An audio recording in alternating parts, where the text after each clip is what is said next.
कृषि भित्तिक जिलार चाषी मानकु कृषि विभाग पक्षरु रबी फसल पाई बिहन बंटन कार्यक्रम अनुष्ठित होईछि।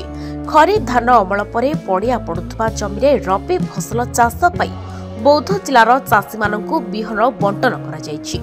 बौद्ध जिलार विभिन्न स्थान रे प्रत्येक वर्ष रबी ऋतुरे मुग बिरी चोड़ा सोरिष भली विभिन्न रबी जातीय फसल भल उत्पादन होइताय। अन्यपटे बौद्ध जिलार मुग बिरी कोळथ सारा राज्य में बेस चाहिदा रही।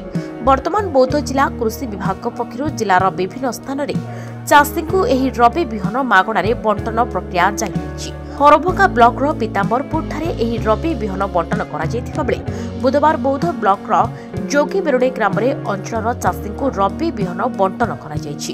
कार्यक्रम रे सहकारी कृषि अधिकारी निवेदिता प्रधान, योजना अधिकारी उत्कल केसरी साहू, जिला संयोजक तपन नायक, विभूति भूषण पिठाणी, कृषि क्षेत्र कर्मचारी लक्ष्मीसागर बाघ, ब्लॉक संयोजक बलराम प्रधान प्रमुख जोगदी बिहन विशोधन और उपचार संपर्क में चाषी को तालीम प्रदान सहित बिहन बंटन करथिले। जोगी बेरोडी अंचलर शताधिक चाषी एही रबी फसल बंटन कार्यक्रम में सामिल होई सफल चाष पई तालीम ग्रहण करथिले। हां, हमर बौद्ध गोटे कृषि भित्तिक जिला सेथरे धान सहित हमर रबी फसल मध्ये होउजे।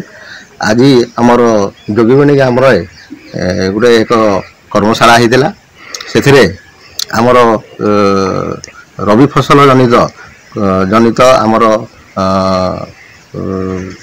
विभिन्न प्रकार सब जिनस आसी हमर कृषि अधिकारी जिलार आसी बंटन करथिले। आउ आमर सब चाषी भाई माने सेथिरे सहयोग करथिले। आउ समस्ते उपस्थित रही से गुड़ाक आमर जो कर्मशाला को से सफल मंडित कर बिहन हिसाब से आमको मुग देते मुगर कीटनाशक औषध आउ तार बाबद मुग प्रणाली बाबद आमको बहुत समय धरी तार बुझे पुंखानुपुंखान भाव में आउ तार लाभ आउ क्षति विषय भी से आमको बुझे। तेरे एभली किसी गुरुत्वपूर्ण खबर देखा चाहती आम चैनल को लाइक, सब्सक्राइब और शेयर करो।